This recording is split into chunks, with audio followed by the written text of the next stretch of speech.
Welcome to this Silicon Wafers issue. This is about the brutal energy duel, the energy warfare that looks set to define winter of 2025 in Ukraine and Russia. Energy warfare in Ukraine 2025 is becoming a brutal duel over power plants, gas fields, and energy grids that may well decide whether Moscow or Kiev controls the winter and emerges dominant in the spring. We'll ask, is the war at a turning point? And what are the legal, moral, and strategic stakes in what is shaping up to be a brutal energy duel? Over the last year, Russia has escalated attacks on Ukraine's power and gas infrastructure, striking plants, pipelines, distribution networks, a familiar tactic from previous winters, now turned even more vicious. That's from Radio Free Europe, RadioLiberty.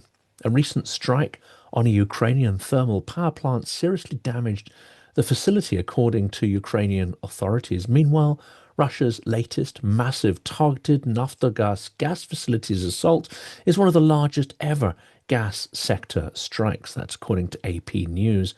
And these are not random acts. They're part of a calibrated campaign to degrade Ukraine's energy base ahead of winter, when cold, darkness, and scarcity become weapons. In that gas strike, it's said that up to 60% of Ukraine's gas production facility or capacity was taken out. That's in 1 week. It is, of course, terrifying. But there is resistance from Ukraine in turn, which has included counterstrikes on Russian fuel depots and refineries, trying to cut Moscow's ability to sustain its war machine. And here's another layer. In March 2025, Russia and Ukraine agreed a 30-day moratorium on strikes targeting energy facilities, including pipelines, refineries, nuclear plants, and electric generation and transmission infrastructure. That's according to Reuters. That pause never took hold, and Russia didn't adhere to the terms of that even for a single day. It was a hollow propaganda PR exercise. Moscow probably didn't expect the Ukrainians to hold to it either, though at that stage Russia had the advantage in terms of capability to harm energy objects in Ukraine through deep strikes. This winter, the tables have turned, and Ukraine seems to have the capacity to strike back, and the technology and the will. In short, we're coming up for the fourth hard winter of the total war, and the energy battlefield has become central, not marginal, to the outcome. Well, why this winter feels different? Some analysts believe this winter may see Ukraine finally strike back in force. Thermal power plants are under fire. These are the most vulnerable nodes, centralized, hard to defend, and indispensable for heating, industrial power, and grid stability. Then there's the gas infrastructure, complex, easy to hit, pipelines, compressor stations, storage, and it is being hit at a large scale. Russia wants to choke not just electricity, but fuel, heating, and industrial gas supplies. Again, Radio Free Europe, RadioLiberty. The distribution grids and lines, the wires and transformers are targets, and they often suffer collateral damage or deliberate targeting to cut connectivity. Then there's the Russian energy nodes. Ukraine's counterthrusts have struck oil depots, fuel storage, and refining capacity inside Russian territory, sometimes deep inside Russian territory. That's from AP News. In recent days, a Russian drone and missile strike targeting energy facilities caused widespread power outages across 9 regions, including whole districts of Kiev. Over 800,000 residents lost power. That's from AP News, and Zelensky says the attacks were timed for bad weather and to blunt Ukraine's air defences. In another case, Russia launched 381 drones and 35 missiles at the Naftogaz facilities in Kharkiv and Poltava, a concentrated effort to cripple gas infrastructure, as we mentioned earlier. That's from AP News. But this winter, we might see Ukraine strike back. Why is that? Here's a quick summary. Firstly, they have weapons of reach, and they have been innovating. Ukraine is fielding new long-range missiles and drones with better precision, range, and stealth. Zelensky claims these strikes are already hurting Russia's fuel lines. For instance, Ukraine hitting oil facilities and forcing Russia to boost gasoline imports from Belarus and China. That's in AP News. Then there is a kind of desperation momentum. Winter pressure is real. Supply shortfalls, civilians suffering, and the need for further crackdowns. We're not saying there'll be revolution in Russia, but certainly discontent, possibly. We'll come to that later. Ukraine has strong incentive as well to preempt further Russian degradation of its energy base by striking first and wherever it can find blind spots in the Russian network, the Russian system. Then there is the problem of moral equivalency. If Russia shifts energy warfare into a kind of mutual degradation, Ukraine may argue that it's forced to play by the same existential rules of the war to survive. And Putin may be compelled to take this brutal energy approach because of his regime survival, the perception that it's under a certain kind of threat and strain, especially from Z patriots and ultra nationalists who have been expressing some discontent in the last couple of days and weeks. We're going to do an episode specifically on that soon. Then there is the strategic surprise window. Where vulnerabilities in Russia are identified, they need to be exploited. Fuel logistics depots, refinery choke points. When they're exposed, they must be hit. And striking back could be disruptive if it's timed well by Ukraine. And their timing so far has been shown to actually be very good strategically. Ukraine's military sources have hinted publicly at plans targeting fossil fuel and thermal nodes in occupied or Russian-held territory, possibly in border regions as well, such as Belgorod. Whether that becomes a doctrine remains uncertain, but the pressure is certainly growing to carry out these strikes. Well, let's look at the complex legalities and morality of blowing up power plants. This is a topic we covered in some detail with Jonathan Pierce in yesterday's live stream. So, is striking thermal power plants classed as civilian infrastructure? Is it legal? Is it moral? Let's walk through the legal frameworks and the human dimension of that.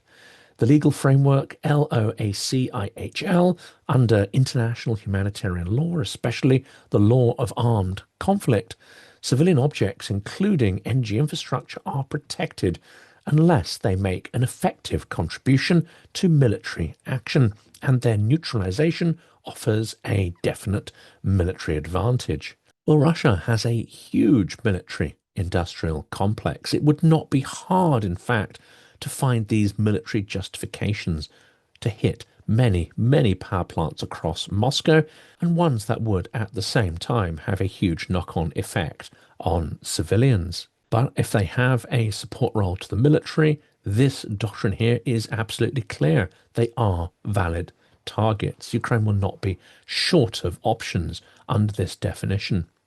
Before we move on to the next question, I'd like to make a personal recommendation that I know you will appreciate. You may have seen my interview last week with the producer of the film series Kyiv of Mine, Ronnie Apteker. Well, I've partnered with them to help raise awareness of what I believe is an important series of films made for a Western audience to help break through absurd stereotypes about Ukraine, some of which, of course, are amplified by Russian propaganda. You can watch these films for free now. Details in a second. Kyiv of Mine is a documentary series about Ukraine's extraordinary capital, which I had the privilege to visit for the first time in January this year. The film production began in 2018, and of course much has changed since then. It's now 2025, and the story is far from over. Kyiv of Mine is a fast-paced, beautifully filmed, humorous, fun, insightful, heartbreaking, moving, and hopeful work, the very antithesis, in fact, of a doom-laden and worthy wartime documentary. This is a work that is extraordinarily uplifting. My friend, operator Starsky, says the film is made with so much love. The film series will make you laugh and cry. It's the only film about Ukraine that began before the war yet has traced lives through the tumultuous times, and which follows the lives of more than a dozen Ukrainians in real time. This is an historic period told through highly personal and emotive stories from Kiev's days of emerging prosperity after the Maidan Revolution through COVID and the full-scale invasion. This film is a breath of fresh air. Ukraine deserves a better conversation in the world, one that isn't centered around war, says Julian Ellis, filmmaker on Kiev of Mine. It's hard not to argue with that, and the filmmakers have fully delivered on this promise. This is essential watching for anyone who calls themselves pro-Ukrainian, but I think it's also vital to get friends, colleagues, and family to watch it too, because the reality is few people have a vivid impression of Ukraine or any direct connection with its people. War is inhumane and abstract. Building an alternative perception is essential for engaging the world with the importance of Ukraine's struggle. In practice, a power plant supplying electricity to civilian homes, hospitals, and water systems is a civilian object, but if that same plant also powers military bases, weapons factories, or is integral to mobilization and military logistics, maybe even call-up centers, it may be classed as a dual-use object. It would not be a crime under these tenets of international law for Ukraine to strike it. Even for dual use, though, proportionality matters. Harm to civilians must not be excessive when hitting such dual use targets, and precautions must be taken to minimize civilian harm. It does seem, however, though, in 4 years of war, that Ukraine has assiduously tried to avoid deliberate harm to Russian civilians, despite what Russians have been doing in turn to Ukraine. Thus, attacks on energy infrastructure are not per se war crimes, but many attacks do cross a line potentially. There is a Duke law analysis which notes an attack against infrastructure used by civilians might be a war crime, but not necessarily. As we see, LOAC does permit attacks on infrastructure, but only if certain prerequisites are observed. Human Rights Watch has long warned that Russia's flagrantly bombing energy infrastructure all over the country of Ukraine, and this endangers civilian survival. Amnesty International decries coordinated strikes that are systematically crippling Ukraine's energy infrastructure, depriving civilians of electricity, heating, and water as winter sets in. And many of these strikes are on targets that have no military use whatsoever. So here are the key moral and political dilemmas. We're using civilians as pawns. Damaging power plants often means depriving them of heating and water, transforming non-competence into indirect casualties of war. Hospitals, school, places where the elderly are cared for, ambulances, they all suffer. We have seen Russia systematically target these places in flagrant violation of all the norms of war. There is, of course, here intention versus effect. Even if a military target is legitimate, if the foreseeable effect is mass suffering, the attacker bears moral responsibility for the strike. At the same time, we have to remember Britain did this on a mass scale to try and force privations on the German people to end the war. We did that also already in the knowledge, or at least an understanding, that the Holocaust was playing out, and then actually the war had to be brought to a conclusion. By doing that faster, a vast amount of human life would be saved, even if the immediate result was a huge loss of human life, a lesser loss in the grand total. So this is a complex set of moral issues, and Ukrainian leaders also have a moral obligation to their own people, their own culture, their history, to not be erased. We have to remember that. Then there's memory and legitimacy. Destroying infrastructure deepens resentment, war guilt, and post-conflict reconstruction, the burden of that. It may even risk shifting narratives to who is barbaric, who is a terrorist. But also, let's not forget, Russia has been doing this anyway and been doing it from day one of the war. The propagandists on the Russian state TV have made explicitly genocidal comments repeatedly. And in many of those comments, they call for Ukrainians to be deprived of heat, light, and food, to make their cities literally uninhabitable, to force Ukrainians from their own land. This has been a core part of Russia's strategy and, of course, its narrative strategy through the internal propagandist networks and channels. And here is a poignant case. Physicians for Human Rights and Truth Hounds documented that by September 2024, Russia had allegedly destroyed all major thermal plants and nearly all large hydro plants in Ukraine, with disastrous impacts on healthcare and human welfare. In some, under law, some attacks may be justified. Under morality, many are brutal, but technically legal. The strategic choice to weaponize energy comes wrapped in political risk and may come with some long-term stigma. But at the same time, Ukraine has to not just survive, it has to triumph. Well, let's start summarizing the duel for energy supremacy, the strategy, risks, and stakes. Let's explore the strategic logic of energy as a battlefield. If Ukraine and Russia both aim to degrade each other's energy base, this becomes a duel of endurance, will, innovation, and resilience. Here are some of the key factors in that fight, which is going to be playing out through this winter. One is redundancy and decentralization. The more distributed your energy generation through solar, microgrids, rooftop PV, the harder you are to shut down. Ukraine has significant potential. A recent study puts its rooftop PV potential at 238 gigawatts capacity and 290 terawatts annual generation. That's according to Kyiv. Decentralized power gives resilience and complicates the business of targeting centralized energy plants. It makes Russia's job far harder to force the lights and the heat off. Then there's the imperative to build in defensive depth, hardening plants, underground sections, redundancy in the energy transmission, and having extremely adaptable mobile repair units. All of this matters. Infrastructure that's too easy to hit gets hit. And these plants equally should not remain unprotected and undefended, but it is difficult to ensure that coverage for every facility. Then there is the intelligence on targets and the timing of them as well. Strikes must be calibrated, timing them with weather windows, i.e. sharp dips in temperature, perhaps maintenance periods and other distractions to deplete air defences, and coordinated strikes that can cause a cascade of problems that ripple far beyond the initial strikes. A coordinated strategic approach also needs to take into account logistics and supply chains. Fuel, spare parts, transformer replacement, these flows can be choked off. Striking fuel depots or transport routes can cascade damage through the system. Ukraine has, for instance, just done this by striking a major plant in Russia that produces components for energy plants. Then there is the psychological thresholds. If civilians lose heat for long enough, then the war becomes more than simply an annoyance for Muscovites. It becomes an inconvenience.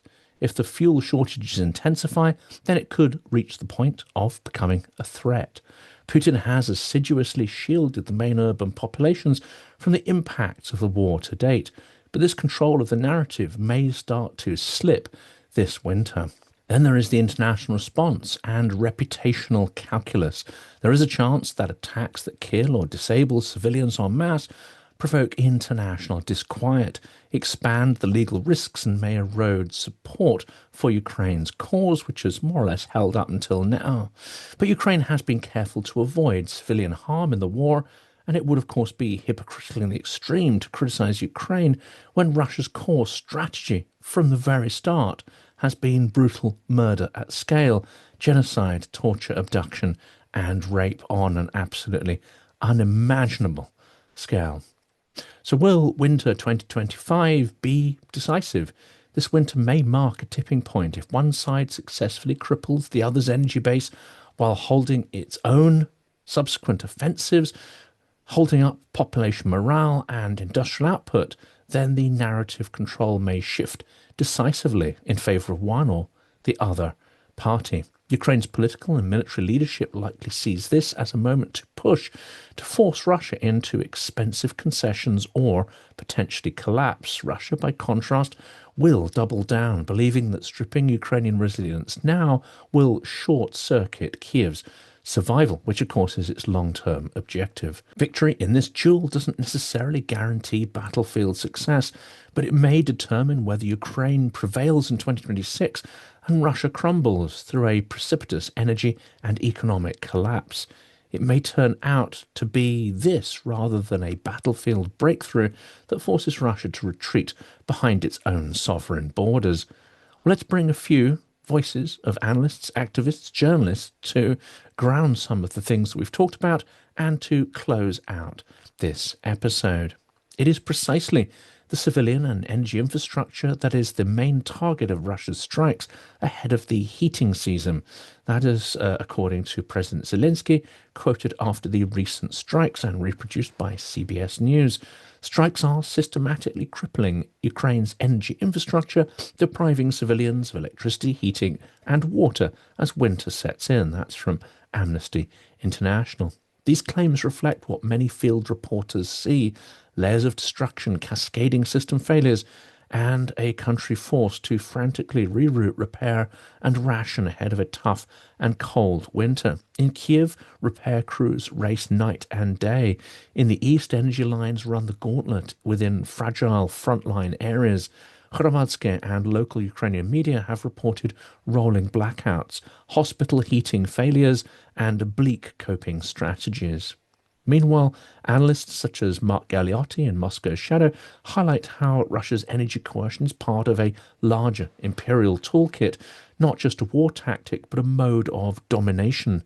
The Russian roulette podcast similarly often frames Moscow's strategies as ecosystem warfare, breaking the opponent's foundations, not simply defeating armies in the field of battle. If Ukraine doesn't strike first, it risks being on the back foot all winter.